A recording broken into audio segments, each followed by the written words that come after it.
ऐसा कौन सा मोमेंट था जब आपको लगा कि पब्लिकली मुझे पार्टी के बारे में बाहर बोलना चाहिए? तो किसानों वाला किसान मूवमेंट, हम्म। उसमें मैं बाहर बोलने से पहले इनसे मिलने गया। मुलाकात में जो इनका रुख देखा, उसके बाद मैंने तय किया कि नहीं, अब बोलना पड़ेगा और छोड़ना होगा, छोड़ दूंगा। आपके पास 2 फाइलें आई थी, जिसमें से एक में संघ के बड़े व्यक्ति इन्वॉल्व थे और एक में अंबानी इन्वॉल्व। करप्शन से उनको कोई ज़्यादा चिढ़ नहीं है, क्योंकि गोवा में तो मुझे करप्शन की शिकायत करने पे ही हटाया उन्होंने। करप्ट लोग थे, उनको हटाने के बजाय मेरा ट्रांसफ़र कर दिया। अरविंद केजरीवाल कंपैरेटिवली बेटर हैं। किस मामले में? भ्रष्टाचार में भी बेटर। लेकिन हाँ, अब वही दिल्ली में भी उनके खिलाफ आरोप तो लग रहे हाँ, हैं। दिल्ली में तो उनको मुझे लगता है बंद करेंगे इलेक्शन से पहले, वो उनको गिरफ्तार कर लेंगे 100%। तो नरेंद्र मोदी की पॉपुलैरिटी के पीछे आपको क्या कारण लगता है? वो तो सब एक तरह से मैनेज्ड है, बनाई गई है। वो और या मोदी जी के सामने? नहीं, वो मोदी जी के सामने वाला कोई चेहरा मैं नहीं कह रहा हूँ किसी के लिए भी। मोदी जी के खिलाफ जनता चेहरा बना, पीपल वर्सेस मोदी चुनाव होना चाहिए। तो क्या 2024 में वो नहीं काम करेगा? नहीं होगा। अब मैंने जितना देखा है वो नहीं होगा। लोग खेल को समझ गए हैं। और कि आपने पार्टी के शीर्ष नेताओं तक भी अपनी सारी बातें पहुंचाई हैं, जो भी आपकी शिकायतें हैं, लेकिन ऐसा कौन सा मोमेंट था जब आपको लगा कि पब्लिकली मुझे पार्टी के बारे में बाहर बोलना चाहिए? तो किसानों वाला किसान मूवमेंट, उसमें मैं बाहर बोलने से पहले इनसे मिलने गया। उस मुलाकात में जो इनका रुख देखा, उसके बाद मैंने तय किया कि नहीं, अब बोलना पड़ेगा और छोड़ना होगा, छोड़ दूंगा मैं। ऐसा क्या रुख था उनका? ये बिल्कुल एक तरह से किसानों के बारे में बिल्कुल चिंतित नहीं थे। इन्होंने कहा चले जाएंगे सतपाल, कुछ नहीं होता है। आप मेघालय के गवर्नर थे और राजस्थान में एक समारोह में आप बोल रहे थे, तो मैंने वो भाषण पूरा सुना था। और अपने भाषण में आपने बिहार के भ्रष्ट एजुकेशन सिस्टम के बारे में भी बात की थी, और आपने बताया था कश्मीर के बारे में कि तब आपके पास 2 फाइलें आई थी, जिसमें से एक में संघ के बड़े व्यक्ति इन्वॉल्व थे और एक में अंबानी इन्वॉल्व थे। तो दोनों विभाग के सेक्रेटरीज ने आपको बताया कि इनमें घपला है और आपने वो डील कैंसिल कर दी। एहतियात के तौर पर आपने प्रधानमंत्री मोदी से मिलने का समय मांगा, आप गए और आपने कहा, एंड आई कोट, मैं इस बात की तारीफ करूंगा कि प्रधानमंत्री की कि उन्होंने कहा कि सतपाल, करप्शन पर कॉम्प्रोमाइज करने की जरूरत नहीं है। Supported me on this. जी, लेकिन वही अब जो आपने फिलहाल जो एक इंटरव्यू दिया, उसमें आपने कहा कि वो उनको ज़्यादा प्रॉब्लम नहीं है करप्शन पे, लेकिन और कई मामलों में मैंने देखा कि करप्शन से उनको कोई ज़्यादा चिढ़ नहीं है, क्योंकि गोवा में तो मुझे करप्शन की शिकायत करने पे ही हटाया उन्होंने। करप्ट लोग थे, उनको हटाने के बजाय मेरा ट्रांसफ़र कर दिया। तो लेकिन ये दोनों बातें थोड़ा अपने आप में कॉन्ट्रडिक्टरी हैं कि वो कहते हैं कि नहीं, आपको बिल्कुल करप्शन पे कॉम्प्रोमाइज़ करने की ज़रूरत नहीं है, और उन्होंने उसमें आपका सपोर्ट भी किया कि या वो डील चाहे कैंसिल कर दो, जबकि उसमें लोग अंबानी भी इन्वॉल्व थे। या वो जो मैं कैंसिल कर चुका था, कैंसिल करने के बाद गया था। मैं कहा साहब, ये मैंने कैंसिल कर दिया, अब आप कुछ चाहते हो तो मुझे हटा के किसी दूसरे को लगा दीजिए, मैं तो करूँगा नहीं। तो उनका नहीं, करप्शन पे कोई कॉम्प्रोमाइज़ नहीं। पुलवामा को लेकर आपने एक नया नैरेटिव देश को दिया है, और अभी हाल ही में उसी बात पर असदुद्दीन ओवैसी ने अपने एक भाषण में कहा कि इतनी बड़ी बात हो गई, जवान शहीद हो गए, और आपने फिर भी इस्तीफा नहीं दिया, उस बात को उतनी प्रमुखता से नहीं उठाया। तो किस बात ने आपको रोक रखा था? क्या वो पद का लालच था? गलत, उनको जानकारी नहीं है। मैंने पूरी प्रमुखता से उठाया। पीएम को मैंने जैसे ही उनसे बात हुई, फौरन कहा कि हमारे लोगों को गलती से हुआ है और मैं चाहता था इस पे जांच हो, और मुझे लगा कि इस पे जांच करेंगे, इसलिए इस्तीफा देने का कोई कारण नहीं था। तो उसके फिर भी मतलब अगर आप 1 साल बाद या 1.5 साल बाद आपको लगा, तभी भी आपने इस्तीफा नहीं दिया, आप कश्मीर से फिर आप गोवा चले गए, गोवा से आप मेघालय गवर्नर के तौर पे चले गए। देखिए, मेरा इस्तीफा देने से कोई चीज़ हल होती हो या कोई ज़्यादा हाईलाइट होती तो मैं करता। ये सवाल भी उठ रहा है, बहुत तरह के रिएक्शंस आ रहे हैं, आपने इतने सारे जो आरोप लगाए हैं सरकार पे और बीजेपी पे। लोग कह रहे हैं कि आप अब अपॉर्चुनिस्ट हैं, इसी वजह से अब आप, क्योंकि आपके रिश्ते खराब हो गए हैं और अब आप मौका देख रहे हैं, पहले आपने इस्तीफा नहीं दिया या उस मुखरता से बात नहीं की, इस पे आप क्या कहेंगे? जिम्मेवारी होम मिनिस्ट्री की थी, मैंने उसको रेज कर दिया, इनको बता दिया, इनको करना चाहिए था। इस्तीफा तो इन लोगों को देना चाहिए था जो उसमें जिम्मेवार थे, मुझे क्यों देना चाहिए था? पुलवामा जिस दिन हुआ, उस दिन डे 1 मैंने ये उठाया, मुझे कहा गया कि नहीं आप चुप हो जाइए। फिर मुझे पता चला ये दूसरी डायरेक्शन में ले जा रहे हैं पाकिस्तान की तरफ।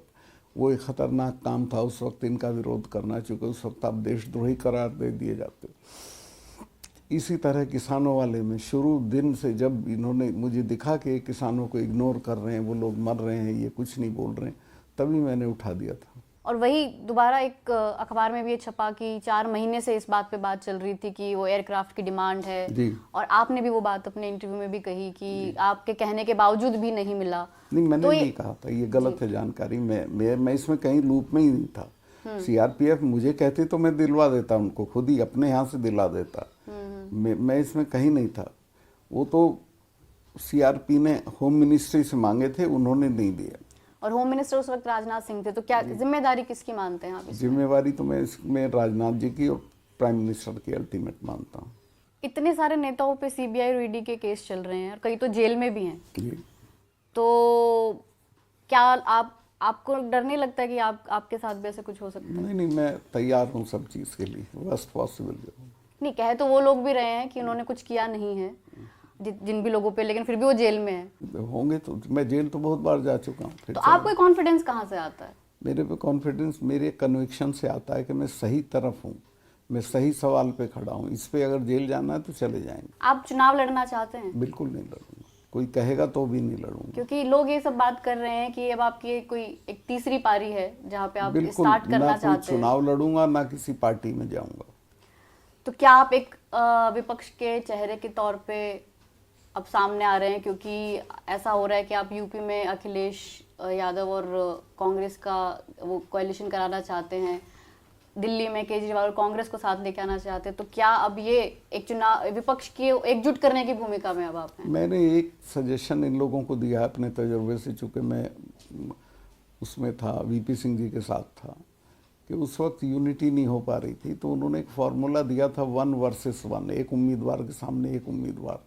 तो उसमें निटी ग्रिटी और कौन नेता होगा ये सब नहीं आती, और उससे काम चल जाता। इस पे सब एग्री कर गए लगभग सारी पार्टियां। भ्रष्टाचार की बात आपने जम्मू कश्मीर को लेके भी कही थी, बिहार को लेके भी कही थी, आप वहाँ दोनों जगह गवर्नर रहे हैं, और एक बात ये भी कही आपने अपने भाषण में कि कमोबेश सारे देश का यही हाल है भ्रष्टाचार को लेके। तो फिर कौन आपको ऐसा नजर आता है भ्रष्टाचार के खिलाफ एक चेहरा देश में? एक चेहरे की तो बात नहीं कर रहा मैं, बहुत लोग हैं अभी देश में, ऐसा नहीं है खत्म हो गए, जैसे बचे हुए हैं काफ़ी लोग। जैसे फिर भी जैसे बिहार में नीतीश हैं, साफ सुथरे हैं। इसी तरह उत्तर प्रदेश में भी लोग हैं। ये दिल्ली वाले हैं, पता नहीं इसमें शराब में इन्होंने क्या किया, पर जनरली तो ठीक ही लोग थे। लेकिन बिहार में तो बहुत वक्त से सीएम नीतीश कुमार ही हैं, और तब आप गवर्नर रहते हुए आप कह रहे थे कि वहाँ का भ्रष्ट एजुकेशन सिस्टम है, हाँ, वहाँ भ्रष्टाचार है, तो फिर आप कैसे कह सकते हैं नीतीश कुमार की एक साफ सुथरी छवि है? फिर भी कंपैरेटिवली जो और लोग हैं उनसे वो बेहतर थे। और यहाँ पे क्या आप बहुत मुखरता से अब अरविंद केजरीवाल भी आपकी जो बातें आपने कही हैं उसको बड़ी प्रमुखता से अपना मुद्दा बना रहे हैं, क्या कहेंगे आप? नहीं, अरविंद केजरीवाल कंपैरेटिवली बेटर हैं। किस मामले में? भ्रष्टाचार में भी बेटर। लेकिन हाँ, अब वही दिल्ली में भी उनके खिलाफ आरोप तो लग रहे हैं। दिल्ली में तो उनको मुझे लगता है बंद करेंगे इलेक्शन से पहले, वो उनको गिरफ्तार कर लेंगे 100%। तो आपको नजर आता है कि वो एक चेहरा है जो भ्रष्टाचार के खिलाफ एक चेहरा हो सकते हैं, और या मोदी जी के सामने? नहीं, वो मोदी जी के सामने वाला कोई चेहरा मैं नहीं कह रहा हूँ किसी के लिए भी। मोदी जी के खिलाफ जनता चेहरा बने, पीपल वर्सेस मोदी चुनाव होना चाहिए। पर जनता को लीड करने के लिए भी कोई एक व्यक्ति चाहिए होगा। जनता खुद खड़ी हो जाती है। मैंने तो देखा है जब बदलते हैं, तो जेपी वाले मूवमेंट में भी जेपी थे, लेकिन जेपी इंदिरा गांधी के खिलाफ कैंडिडेट नहीं थे। तो वो जब बदलते हैं लोग तो फिर ये नहीं देखते हैं कौन प्रधानमंत्री बनेगा। आप कई सालों से बीजेपी से भी जुड़े हैं, क्या कारण था आपके कि आप बीजेपी के साथ रहे इतने वक्त? देखिए, बेसिकली तो मैं बहुत देर से बीजेपी में आया, शुरू में नहीं आया था जब सब लोग चले, और मैं लोहियाइट था और मेरा कन्विक्शन था कि ये हमारे लिए पार्टी नहीं है। लेकिन जब सारा सिस्टम ख़त्म हो गया, सारी पार्टियां टूट गई, लोक दल के 4-4 टुकड़े हो गए, जब कोई जगह नहीं रही, तब मैंने बीजेपी ज्वाइन की थी। और फिर चलो, आप एक तो एक आपके पास सब ऑप्शंस खत्म हो गए, लेकिन एक लंबा अरसा आप उनके साथ भी रहे हैं और बहुत सारी चीज़ों में आपको शिकायतें भी रही होंगी जो आपकी बातों से लगी शिकायतें रही। रही, मैं वहाँ के फोरम पे उठाता भी रहा। लेकिन फिर भी और क्या बीजेपी से जुड़े रहने के आपके और अपने क्या कारण और थे? कोई क्या कारण नहीं। आइडियोलॉजी से आप जुड़े हैं? मैं बीजेपी की, या- देखिए मेरी किसी स्पीच में आप कभी भी जो बीजेपी में लोग भाषण करते हैं वो कहीं नहीं मिलेगा कभी भी। मैं लाइन अपनी चरण सिंह लोहिया वो लाइन रखता था। नरेंद्र मोदी की पॉपुलैरिटी के पीछे आपको क्या कारण लगता है? वो तो सब एक तरह से मैनेज्ड है, बनाई गई है। लेकिन अभी भी वो बने ही हुए हैं। वो 2014 में तो चलिए आए वो, लेकिन 2019 में भी लोगों ने फिर से उन्हें बहुत बड़ा मैंडेट दिया है। 19 उसमें भी कम्युनल रीजन बहुत बड़ा था नॉर्थ में, तो क्या 2024 में वो नहीं काम करेंगे? नहीं होगा। अब मैंने जितना देखा है वो नहीं होगा। लोग खेल को समझ गए हैं और लोग जो इश्यूज हैं, बेरोजगारी है, महंगाई है, इसमें त्राही त्राही है इस वक्त देश में। लेकिन जब ग्राउंड पे लोग के पास हम जाते हैं या बात करते हैं तो लोग, बहुत सारे लोग ये भी कहते हैं कि नहीं उनके हाथ में तो कुछ नहीं हो सकता। लोग कहते कि नहीं, शायद सरपंच ने ऐसे कर दिया, एमएलए ने ऐसे कर दिया, एमपी ने ऐसे कर दिया, लेकिन नरेंद्र मोदी के ऊपर लोग नहीं सवाल उठाते हैं। उठा रहे हैं, ऐसा नहीं। मैं भी जा रहा हूँ जनता में। मैं महीने में कम से कम 8-10 पब्लिक मीटिंग करता हूँ, इंटरेक्शन भी होता है लोगों से। आपने एक इंटरव्यू में बोला कि आरएसएस बहुत ज्यादा खुश नहीं है मोदी से। मेरी जानकारी ये है। लेकिन क्यों नहीं है? आरएसएस के जो लोग कमाऊ पूत हैं वो तो बड़े खुश हैं। वो कोई सारी सेंट्रल यूनिवर्सिटीज़ के वीसी वो लोग लगा दिए आरएसएस कनेक्शन की वजह से, जो प्रिंसिपल नहीं हो सकते। लेकिन जो आरएसएस का कोर सेंट्रल था वो है, समझिए आरएसएस के जो इम्पोर्टेंट लोग हैं, भागवत जी एंड अदर्स, वो खुश नहीं हैं इनकी, प्रोबेबली इनकी एरोगेंस से। लेकिन ये बात जो ये नैरेटिव है कि आरएसएस और नरेंद्र मोदी की बनती नहीं है, ये 2019 से पहले भी ये बात हम लोग सुनते थे। इसमें ये से अब कुछ, उसके बाद भी हम सुनते ही आ रहे इसमें से हैं, कुछ लेकिन सार्वजनिक तौर पर इसका कोई एविडेंस नहीं है। इसमें से कुछ निकलेगा भी नहीं। मैं इसको ज़्यादा तूल नहीं देना चाहता। वो अल्टीमेटली तो इन्हीं के साथ रहेंगे। इन्हीं के साथ रहेंगे। वो ये है कि मान लिया नरेंद्र मोदी की 100 सीटें घट गई तो आरएसएस इनको एक तरफ करके दूसरे आदमी के साथ खड़ी हो जाएगी। क्या आरएसएस किसी और को सत्ता में देखना? हाँ श्योर, किसी और को देखना चाहते हैं? योगी जी को देखना चाहते वो योगी जी को देखना चाहते हैं। जी।